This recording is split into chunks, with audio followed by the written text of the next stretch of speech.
తాకట్లో ఉన్న మీ బంగారాన్ని విడిపించి ఆ రోజు ఆన్లైన్ రేటుకి కొంటాం. Sharma gold company. నమస్కారం ఉమా గారు. నమస్తే అమ్మా.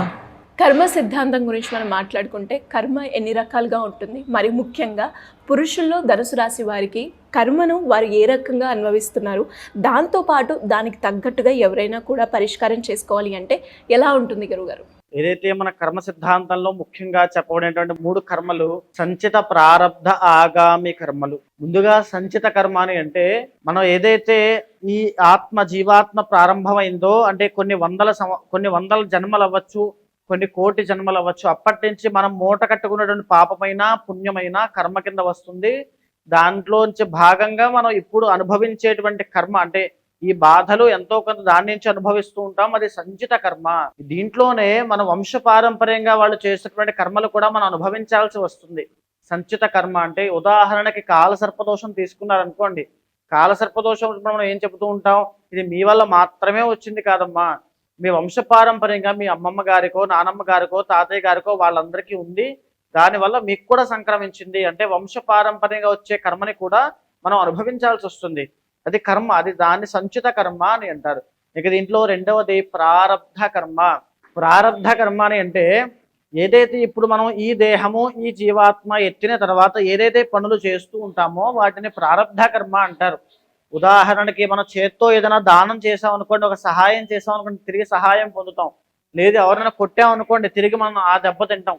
లేక ఒక నిప్పును ముట్టుకున్నాం అనుకోండి, అది మనకి కాలుతుంది. అది ప్రారబ్ధ కర్మ. ఆ ప్రారబ్ధ కర్మ మన బుద్ధిని అనుసరించి ఉంటుంది. మన బుద్ధి భగవద్ ఆరాధన మీద ఆధారపడి ఉంటుంది, మన ఆచార వ్యవహారాల మీద ఆధారపడి ఉంటుంది. మనం యాస్ట్రాలజీ చెప్పినప్పుడు ఈ జాగ్రత్త తీసుకోండి, ఈ యొక్క వాహన ప్రమాదాల విషయంలో జాగ్రత్త, ఈ ఆరోగ్య సమస్యల విషయంలో జాగ్రత్త అని ఎందుకు చెప్తామంటే మన చేతులారా మనం కొన్ని జాగ్రత్తల ద్వారా కొన్ని కర్మల నుంచి తప్పించుకోవచ్చు. అదే ప్రారబ్ధ కర్మ. ఇక మూడవది ఆగామి కర్మ. అంటే ఇప్పుడు మనం ఏదైతే పుణ్యము కానీ పాపము కానీ చేస్తామో దీనికి ప్రతిఫలంగా, దీనికి రిఫ్లెక్షన్గా రాబోయేటువంటి రోజుల్లో కానీ రాబోయేటువంటి సంవత్సరాల్లో కానీ రాబోయే జన్మలో కానీ పుణ్యాన్ని పాపాన్ని మనం అనుభవించాల్సి వస్తుంది. దాన్నే ఆగామి కర్మ అంటారు. అంటే ఇన్ ఫ్యూచర్ అని అర్థం. కాబట్టి ఇప్పుడు మనం చేసే కర్మ రాబోయే మన జీవితాన్ని డిసైడ్ చేస్తుంది. కాబట్టి ఆగామి కర్మ కూడా కర్మ సిద్ధాంతంలో చెప్పబడింది. ఈ యొక్క కర్మలు అనేటువంటిది మనకి మాత్రమే కాదు, మానవులకి మాత్రమే కాదు, యక్ష కిన్నర కింపురుష దానవ మానవులందరికీ, పక్షులకి మృగాలకి అందరికీ వర్తిస్తుంది. ప్రతి జీవరాశి 84 లక్షల జీవరాశులు ఈ కర్మ సిద్ధాంతంలో ఉంటారు. ఈ రోజు నేను ఈ జన్మ ఎత్తచ్చు, ఇంత సౌకర్యవంతమైన జీవితాన్ని, ఇంత సౌకర్యవంతమైన కుర్చీలో ఇంత బట్టలు ఉన్నాయి, నాకు పెట్టుకోవడానికి ఒక వాచి ఉంది, చూడడానికి కళ్ళు బాగానే పనిచేస్తున్నాయి, వినబడుతున్నాయి, మాట్లాడగలుగుతున్నాను, ఇవంతా ఉంది అంటే ఎంతో కొంత పుణ్యకర్మ ఉంది. కాబట్టి ఇదేమీ లేని నాడు, ఇవంతా పోయిన నాడు నాకేమీ లేకపోవచ్చు. ఇదే కర్మ సిద్ధాంతము. దీనివల్ల ఇదే ఆస్ట్రాలజీకి మెయిన్ అండి. ఈ మూలమైనటువంటిది ఆస్ట్రాలజీకి కర్మ సిద్ధాంతము. ఆ కర్మను బట్టి మన రాశులు బట్టి వాళ్ళకి ఏ కర్మలు ఎలా ఎఫెక్ట్ అవుతాయి, ఎలాంటి విషయాల్లో జాగ్రత్తగా ఉండాలో చెప్పచ్చు. మీరు చెప్పినట్టుగా ఈ 3 కర్మను ధనుసు రాశి వారు ఏ రకంగా అనుభవిస్తున్నారు అని ఎలా తెలుసుకోవచ్చు అంటారు? ముఖ్యంగా నేను చెప్పినటువంటి ఈ 3 కర్మలు కూడా ధనుసు రాశి వాళ్ళకి సంచిత, ప్రారబ్ధ, ఆగామి కర్మలు 3 ఎఫెక్ట్ అవుతాయి. ఉదాహరణకి ఒక చిన్న విషయం చెప్పాలండి. జరిగిన కొన్ని రోజులుగా నేను చూస్తున్నాను, అదేవిధంగా చాలామంది ఊహల్లో కూడా ఉంటుంది. నక్షత్రాల్లో ధనుసు రాశికి సంబంధించిన మూలా నక్షత్రం గురించి చాలామంది అనుమాన పడుతూ ఉంటారు. ఎలా అంటే మూలా నక్షత్రం అమ్మాయిని చేసుకోకూడదండి, మూలా నక్షత్రం వాళ్ళు ఇంట్లో జన్మిస్తే అరిష్టం అండి, లేకపోతే మూలా నక్షత్రం వాళ్ళు వస్తే మూలన్న వాళ్ళు ఎగిరిపోతారండి. తప్పు. మూలా నక్షత్రము కేతువు యొక్క నక్షత్రము. దానివల్ల భగవత్ ప్రీతి సంబంధించిన వైరాగ్యానికి, ఆత్మజ్ఞానానికి, భగవద్ అనుగ్రహానికి చాలా అతి దగ్గరే ఉండే నక్షత్రాల్లో మూలా నక్షత్రం ఒకటి. అదేవిధంగా మూలా నక్షత్రం సరస్వతీదేవి యొక్క నక్షత్రం అండి. ఆ నక్షత్రానికి సంబంధించి అలా మాట్లాడడం చాలా తప్పు. కాకపోతే ఒక్కొక్క నక్షత్రానికి ఒక్కొక్క రకమైనటువంటి గుణాలు ఉంటాయి. ఉదాహరణకి భరణీ నక్షత్రానికి సంథింగ్ ఒక మ్యారీడ్ లైఫ్లో ఇబ్బందులు ఉంటాయి. కృత్తికా నక్షత్రం వాళ్ళు ఎంత కష్టపడినా సక్సెస్ లేకపోవడం లాంటివి కనబడుతూ ఉంటాయి. తర్వాత రేవతి నక్షత్రం వాళ్ళకి తల్లికి వాళ్ళకి గొడవలు అవుతూ ఉంటాయి. ఇలా శ్రవణ నక్షత్రం వాళ్ళకి కొన్ని అలా ఉంటాయి. అలా మూలా నక్షత్రం వాళ్ళకి ఉన్నటువంటిది ఏంటంటే వాళ్ళు జీవితంలో వాళ్ళు ఎక్కడైతే వెళ్తారో అక్కడ కష్టాలు పడుతుంటారు, ఎక్కువ కష్టం ఉంటుంది. బికాజ్ గురుకేతులు కాంబినేషన్ కదా, అవుట్ ఆఫ్ ది బాక్స్ ఆలోచిస్తుంటారు, ఎక్కువ కష్టపడాల్సి వస్తుంది, కష్టపడతారు పాపం. అంతే, అంతకు మించి అసలు చాలా రాంగ్ ప్రొటెక్షన్ అండి అది, అలా మూలా నక్షత్రం చెప్పడం. అది అది బాగా గుర్తుంచుకోండి ప్రతి ఒక్కరు కూడా. అలా ఎవరిని కూడా పాయింట్అవుట్ చేయకూడదు. అంటే రెండవది, ఇప్పుడు ధనుస్సు రాశి మనం కర్మ సిద్ధాంతం గురించి మాట్లాడుతున్నాం కాబట్టి సంచిత కర్మలో జన్మించినటువంటి ధనుస్సు రాశి వాళ్ళు అద్భుతమైన యోగంతో పుట్టాల్సిన ధనుస్సు రాశి వాళ్ళు. Because the original 9th house ధనస్సు అవుతుందండి. 9th హౌస్ 10 మందికి పెట్టడమే ఉంటుంది తప్ప 10 మందికి చేయి చాపే అలవాటు వీళ్ళకి ఉండదు. భగవంతుడికి పెడతారు, గుడులు కట్టించడం, దాన ధర్మాలు చేయడం, అన్నదానం చేయడం, లేకపోతే డబ్బులు ఎవరికైనా వీళ్ళు సహాయం చేయడం, అంతేగాని ఎవరి దగ్గర తీసుకునే వాళ్ళు కాదు. అంతటి చెప్పాలంటే ఒక పెద్ద మనుషులు, గొప్పవాళ్ళు, పెద్ద మనుషులను ఎలా పిలుస్తూ ఉంటామో ఆ తరహా వ్యక్తులు ధనుస్సు రాశికి సంబంధించిన వాళ్ళు ఉంటారు. నిజంగా మహానుభావులు, పుట్టినటువంటి జన్మ రాహిత్యం చేసుకునేటువంటి గుణాలు ఉన్న వాళ్ళు ధనుస్సు రాశి వాళ్ళు. అయితే వీళ్ళకి ఏంటంటే సంచిత కర్మ అనేటువంటిది విపరీతంగా ఇబ్బందులు పెడుతుంది. మ్యారీడ్ లైఫ్లో సెకండ్ మ్యారేజ్ అయ్యేలాగా చేయడము, లేకపోతే వీళ్ళకి బిజినెస్ జనరల్గా వచ్చి వస్తాయి.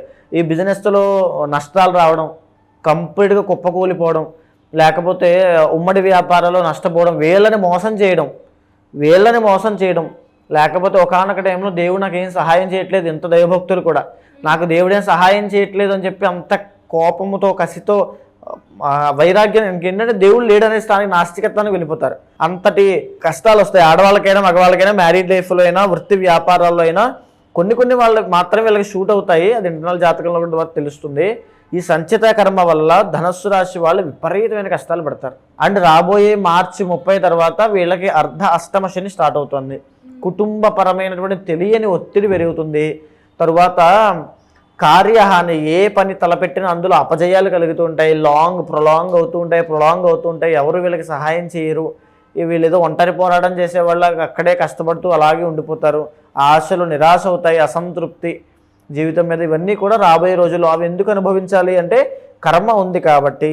సంచిత కర్మ వల్ల వచ్చేటువంటి ఈ దోషాలు, పాపాలు శని యొక్క దశ అంతర్దశల్లో కానీ, శని యొక్క పీరియడ్ ఆఫ్ టైం వచ్చినప్పుడు, ఉదాహరణకి అర్ధ అష్టమ, ఏలినాటి, అష్టమ, కంటక లాంటి యొక్క శని యొక్క పీరియడ్ ఆఫ్ టైంలో వీళ్ళు అనుభవిస్తారు.